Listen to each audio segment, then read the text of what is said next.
മുൻ കേന്ദ്രമന്ത്രി ശ്രീ വി മുരളീധരൻ നടത്തിയിട്ടുള്ള പത്രസമ്മേളനത്തിൽ പറഞ്ഞിട്ടുള്ള കാര്യങ്ങൾ അസത്യവും അസംബന്ധ ജഡിലവുമായിട്ടുള്ള കാര്യങ്ങളാണ്.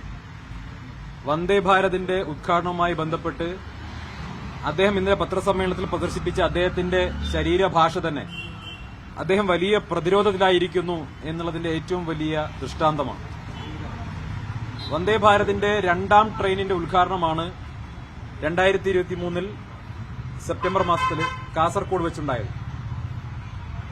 അത് പ്രധാനമന്ത്രി വീഡിയോ കോൺഫറൻസ് വഴിക്കാണ് നിർവഹിച്ചത്.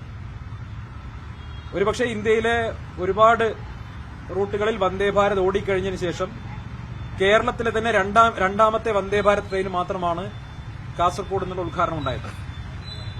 സ്വാഭാവികമായിട്ടും ഡൽഹി കേന്ദ്രീകരിച്ച് പ്രവർത്തിക്കുന്ന ഒരു വ്ളോഗർക്ക്, ഒരു ഉത്തരേന്ത്യൻ വ്ളോഗർക്ക് കാസർകോട് പോലെ വിമാനത്താവളം പോലും ഇല്ലാത്തൊരു സ്ഥലത്ത് പ്രധാനമന്ത്രി നേരിട്ട് പങ്കെടുക്കാത്ത ഒരു ചടങ്ങിന്റെ ദൃശ്യങ്ങൾ പകർത്താൻ ഏതെങ്കിലും തരത്തിലൊരു താല്പര്യമുണ്ടാകുമെന്ന് സാമാന്യേന യുക്തിയുള്ള ആരും വിശ്വസിക്കുകയില്ല. ഞാൻ മനസ്സിലാക്കുന്നിടത്തോളം ജ്യോതി മൽഹോത്ര എന്ന് പറയുന്ന പാകിസ്ഥാന് വേണ്ടി ചാരപ്പണിയെടുത്ത ചാരവനിത, അവർ പെയ്ഡായിട്ട് ഇത്തരം പ്രൊമോഷൻസ് ചെയ്തിരുന്ന ഒരു യൂട്യൂബറാണ്.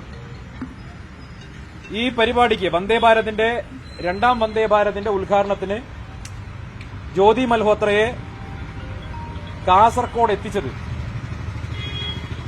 ഡൽഹി കേന്ദ്രീകരിച്ച് പ്രവർത്തിച്ചിരുന്ന ഒരു മാധ്യമ പ്രവർത്തകൻ, ഇപ്പോ ബിജെപിയുടെ സംസ്ഥാനത്തെ മാധ്യമ വിഭാഗത്തിന്റെ ചുമതല വഹിക്കുന്ന ഒരാൾ, അദ്ദേഹം ഓപ്പറേറ്റ് ചെയ്തിട്ടാണ് ഈ ജ്യോതി മൽഹോത്രയെ വി മുരളീധരന്റെ PR വർക്കിന് വേണ്ടി എത്തിച്ചത് എന്നാണ് നമുക്ക് മനസ്സിലാകുന്നത്.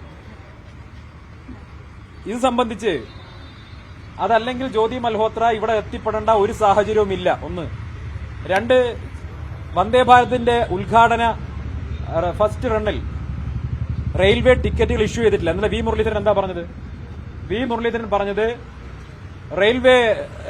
റെയിൽവേയുടെ പാസില്ലാതെ കയറാൻ പറ്റുമോ, BJPയുടെ ലോഗോ അടിച്ചിട്ടാണോ പാസ് കൊടുത്തത് എന്നൊക്കെ അദ്ദേഹം ഓരോ വിദണ്ഡവാദങ്ങളാണ് ഉന്നയിച്ചത്.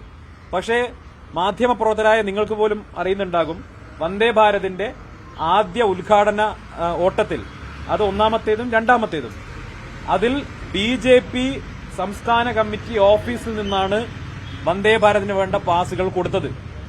ഞാൻ ഇന്ന് റെയിൽവേയുമായി ബന്ധപ്പെട്ട് അത് ആവർത്തിച്ചുറപ്പാക്കിയിട്ടുണ്ട്. റെയിൽവേയുടെ പാലക്കാട് ഡിവിഷനിൽ നിന്നാണ് കാസർകോട് എന്നുള്ള ഉദ്ഘാടനത്തിന്റെ പാസുകൾ അത് BJP കമ്മിറ്റികളുടെ, BJP സംസ്ഥാന കമ്മിറ്റിയുടെ ആവശ്യപ്രകാരം കൊടുത്തിട്ടുള്ളത്. ഇത് റെയിൽവേക്ക് ഇക്കാര്യം വ്യക്തമായിട്ട് വിശദീകരിക്കാൻ സാധിക്കും. ജ്യോതി മൽഹോത്രയെ പോലെ ഡൽഹിയിലുള്ള ഒരു യൂട്യൂബർ പാലക്കാട് ഡിവിഷൻ ഓഫീസിലേക്ക് പോയി ഈ ഒരു പാസ് കരസ്ഥമാക്കിയെന്ന് ചോറുണ്ണുന്ന ബുദ്ധിയുള്ള ഒരാളും വിശ്വസിക്കില്ല. BJP മുഖേന കൊടുത്ത പാസ് തന്നെയാണ് ജ്യോതി മൽഹോത്രയ്ക്ക് കിട്ടിയിട്ടുള്ളത്, ജ്യോതി മൽഹോത്രയ്ക്ക് നൽകിയിട്ടുള്ളത്. അതിന്റെ ഭാഗമായിട്ടാണ് അവർ കാസർകോട് എത്തിയത്. കാസർകോട്ടേക്ക് അവരെ ക്ഷണിച്ചു കൊണ്ടുവന്നതാണ്. അതിന് പുറകിൽ PR വർക്കായിരുന്നു ലക്ഷ്യം എന്നുള്ളത് വ്യക്തമാണ്. ശ്രീ വി മുരളീധരന്റെ ഭാര്യയുടെ പേരിലുള്ള NGOയുമായി ബന്ധപ്പെട്ട് അവരുടെ ബാങ്ക് ട്രാൻസാക്ഷനുകളൊക്കെ പരിശോധനയ്ക്ക് വിധേയമാക്കാൻ വി മുരളീധരൻ തയ്യാറുണ്ടോ? ഡിജിറ്റൽ തെളിവുകളടക്കം പല വിഷയങ്ങളും, ഇത് മാത്രമല്ല പല വിഷയങ്ങളും പുറത്തു വരിക തന്നെ ചെയ്യും, അന്വേഷണം വിധേയമാക്കാൻ തയ്യാറാവണം.